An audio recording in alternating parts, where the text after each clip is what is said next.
Donc, j'ai cru qu'il était important de revoir ensemble la résolution d'équations algébriques lorsqu'il y a des fractions.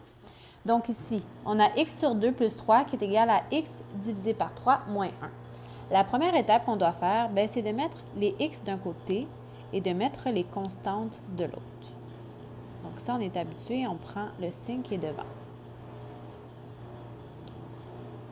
Donc ici, on peut commencer par le moins 1. Ici, on va s'en débarrasser, on va faire plus 1 de chaque bord.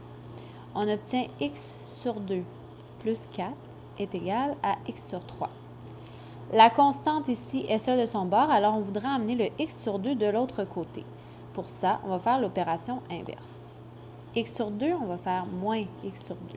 On se rappelle ici que le signe caché est un plus. Moins x sur 2. On obtient que 4 est égal à x sur 3 moins x sur 2.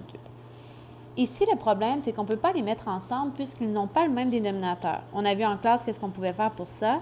On va faire fois 2 fois 3 pour obtenir un dénominateur de 6. On va faire la même chose au numérateur. On obtient que 4 est égal à 2x sur 6 moins 3x sur 6. Maintenant, on peut les mettre ensemble. On obtient que 4 est égal à moins x sur 6. Donc, ce qu'on a fait, c'est qu'on a mis le 2x avec le moins 3x qui me donne moins x.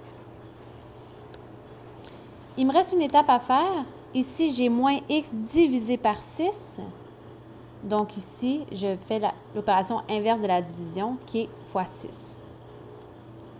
6 divisé en 6, ça me donne 1. Alors, on peut le simplifier comme ça. On obtient que 24 est égal à moins x. Par contre, rappelez-vous, en algèbre, on ne veut rien devant. Donc ici, le coefficient qui est caché, c'est moins 1. On va donc diviser par moins 1 de chaque bord pour obtenir que x est égal à moins 24. Voici un rappel.